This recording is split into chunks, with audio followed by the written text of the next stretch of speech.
కేసీఆర్ గారి ప్రభుత్వంలో చేసిన మంచి పనులు కొనసాగించండి. కొనసాగించే ధైర్యం లేదు, కొత్త చేసే ధైర్యం అసలే లేదు. కానీ ఈ విషయాలన్నీ మనం ప్రజలకు చెప్పాల్సినటువంటి అవసరం ఉన్నది. దయచేసి వాళ్ళు ఇక్కడికి వచ్చిన బీఆర్ఎస్ పార్టీ కార్యకర్తల నాయకులు గుర్తుపెట్టుకోవాలి, ఇటు ఉన్న సూర్యుడు అటు ఉదయించినా రాబోయేదంతా కూడా నిజామాబాద్ లో గులాబీ జెండా శకమే, గులాబీ జెండానే ఎగురుతుంది. ఎక్కడ కూడా ఎవరు కూడా దాన్ని మార్చలేరు, ఎక్కడ మార్చలేరు. ఇవాళ లోకల్ బాడీ ఎలక్షన్స్ కావచ్చు, రేపు రాబోయే ఎమ్మెల్యే ఎలక్షన్లు కావచ్చు, రాబోయే ఎంపీ ఎలక్షన్లు కావచ్చు, ఖచ్చితంగా చెప్తా ఉన్నాం గులాబీ జెండాదే రాబోతా ఉన్నది, గులాబీ జెండానే జిల్లా అంతా ఎగరబోతా ఉన్నది. కాబట్టి మా రైతన్నలందరినీ ఒకటే కోరుతా ఉన్నా నేను, మనకు రైతు భరోసా ఎగబెట్టిరు, దాని గురించి అడగండి. రుణమాఫీ చేసినామంటారు, మనకు రాలే, మన పక్కింటి వాళ్ళకి రాలే, ఎవరికి వచ్చిందో ఎవరికి అర్థమవుతుంది. మరి అటువంటి పరిస్థితి ఉన్నది. ఇండ్లు ఇస్తామన్నారు, ఇందిరమ్మ ఇండ్లు, కనీసం ఇంతవరకు మాట లేదు, ముచ్చట లేదు. అప్లికేషన్లు తీసుకొని చెత్తపుట్టలు వారేసినటువంటి పరిస్థితి ఇవాళ మనం చూస్తా ఉన్నాం. అన్నిటికన్నా ఘోరం దారుణం ఏంటంటే కేసీఆర్ సారు పేద పిల్లలు చదువుకోవాలి మంచిగా అని చెప్పి గురుకుల పాఠశాల పెట్టి లక్షలాది మందిని ఆయన చదివిస్తే ఇవాళ గురుకులాలు కూడా నడపడం చేతగానటువంటి ప్రభుత్వం మన ప్రభుత్వం అని తెలియజేస్తా ఉన్నా. 57 మంది బిడ్డల పొట్ట పెట్టుకున్నారు, 57 మంది పిల్లలు గురుకులాల్లో చనిపోయారు. ఇంకా ఎంతమంది పిల్లలు పొట్టన పెట్టుకుంటారని ఈ ప్రభుత్వాన్ని నిజామాబాద్ గడ్డ నుంచి నేను అడుగుతా ఉన్నా. మన ఉమ్మడి నిజామాబాద్ లోనే 3 పిల్లలు చనిపోయినటువంటి పరిస్థితి ఉన్నది. రాష్ట్రం అంతా 57 మంది చదువుకునేటటువంటి పరిస్థితి ఉంది. మరి అలా పిల్లల్ని చూసుకోరాకపోయే, మహిళలకు చెప్పిన ఇయ్యరాకపోయే, రైతులకు చెప్పింది ఇయ్యరాకపోయే, మరి ఉద్యోగాలని యువతను తప్పుదారి పట్టించే ప్రయత్నం చేశారు. ఇవాళ యువ మిత్రులంతా ఒకసారి ఆలోచన చేసుకోవాలి. ఉద్యోగాలు ఇచ్చినా అని చెప్తున్నాడు, సంవత్సరంలో 2 లక్షల ఉద్యోగాలు ఇస్తా అని చెప్పారు. కానీ ఇప్పటి వరకు మన కేసీఆర్ సార్ ఇచ్చిన నోటిఫికేషన్లే ఉద్యోగాలు ఇస్తున్నాడు.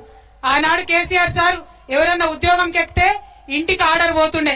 ఇవాళ ఉన్నటువంటి సీఎం గారు ఏం చేస్తున్నాడు, చెప్పరాసి నౌకరు వచ్చినా, ఐఏఎస్ నౌకరు దాకా వచ్చినా, ఏదొచ్చినా ఆయన పిలుచుకొని ఆయన చేయితో ఇచ్చి ఇగో నేనిచ్చినా అని చెప్పుకుంటున్నాడు. ముందెన్నడూ లేదు అటువంటిది. ముఖ్యమంత్రి లెవెల్ అట్లా చేయలే. కానీ ఈ ముఖ్యమంత్రి గారు మభ్యపెట్టడానికి, యువకుల్ని మభ్యపెట్టడానికి మాత్రమే ఆ యొక్క ఆలోచన చేస్తున్నాడు. కానీ నమ్మేది లేదు. ఇవాళ యువ మిత్రులందరూ నిజామాబాద్ వాళ్ళు ఒక్కసారి పిడికిలెత్తాలే. సంవత్సరానికి 2 లక్షల ఉద్యోగాలు ఇస్తా అన్నారు, ఇవ్వలేదు. మరి ఆ విషయంలో మీరు ఖచ్చితంగా వెంటపడాలి, అడగాలని చెప్పి మా యువ మిత్రులను అడుగుదామా? ఉద్యోగాలు కావాలా వద్దా? అడుగుదామా వద్దా? జై తెలంగాణ. ప్రతి ఒక్క రంగాన్ని, కార్మికుల్ని, కర్షకుల్ని, ఆటో వాళ్ళని ఎవ్వరు నిడిచిపెట్టలే. ఇక మా ఉద్యోగస్తులకు పాపం మస్తు మాటలు చెప్పి మోసం చేశారు. ఇవాళ ఇక్కడ ఉన్నటువంటి ఉద్యోగస్తులు ప్రతి జిల్లాలో, ప్రతి రాష్ట్రంలో మా గోడు వెళ్ళబోసుకుంటున్నారు. అక్క కేసీఆర్ సార్ ఉన్నప్పుడు 2 సార్లు పిఆర్సీ ఇచ్చిరు, 40% జీతాలు పెంచిరు. ఈయన వచ్చినాక 5 డిఏలలో 1 డిఏ మాత్రం ఇచ్చిండు, అది కూడా 17 కిస్తీలు ఇచ్చిండు అని చెప్పి. ఇక మా ఆటో కార్మికులకు సంబంధించి మీకు తెలుసు, వాళ్ళ ఇబ్బందులు మీకు తెలుసు. మహిళలకు ఫ్రీ బస్ ఇచ్చిరన్నారు, మేము స్వాగతించినాం, మంచి పని చేసిరు. కానీ ఫ్రీ బస్ ఇచ్చినట్టు ఇచ్చి బస్సుల సంఖ్య తగ్గించేసిరు. దాంతో ఇటు మహిళలకు ఇబ్బంది, అటు ఆటో వాళ్ళకి ఇబ్బంది, అన్ని రకాలుగా కూడా ప్రజలందరినీ ఇబ్బంది గురి చేస్తున్నటువంటి ఈ ప్రభుత్వం విషయం దయచేసి మనం ఆలోచన చేయాలి. అన్నిటికన్నా ఎక్కువ పెద్ద కుట్ర ఈ ముఖ్యమంత్రి గారు చంద్రబాబు నాయుడు గారి శిష్యుడు. ఈయన ఏం చేస్తున్నారు ఇప్పుడు, మనకు తెలంగాణ తల్లి ఉండొద్దట, మన తెలంగాణ సంస్కృతి అయినటువంటి తెలంగాణ తల్లి వద్దట. కాంగ్రెస్ మాత చెయ్యి గుర్తున్న కాంగ్రెస్ మాత బొమ్మను సెక్రటేరియట్ లో పెట్టిండు. ఇక మనం ఆమెనే దేవతను కొలవాలన్నట, మన తెలంగాణ తల్లిని మనం మర్చిపోవాలన్నట. మరి ఇక్కడ మన వెనుక కనబడుతున్నాయి ఇట్లా వేల సంఖ్యలో మనం తెలంగాణ అంతా పెట్టుకున్న తెలంగాణ తల్లి, ముద్దుగా బతుకమ్మ పట్టుకున్నటువంటి తెలంగాణ తల్లి, ఆమె వద్దని చెప్తున్నారు. మరి దానికి మనకు ఒప్పుకుందామా? ఒకసారి ఆలోచన చేయాలి. మన తెలంగాణ తల్లి మనకు కావాలన్నా వద్దా? మన తెలంగాణ తల్లి మనకు కావాలన్నా వద్దా?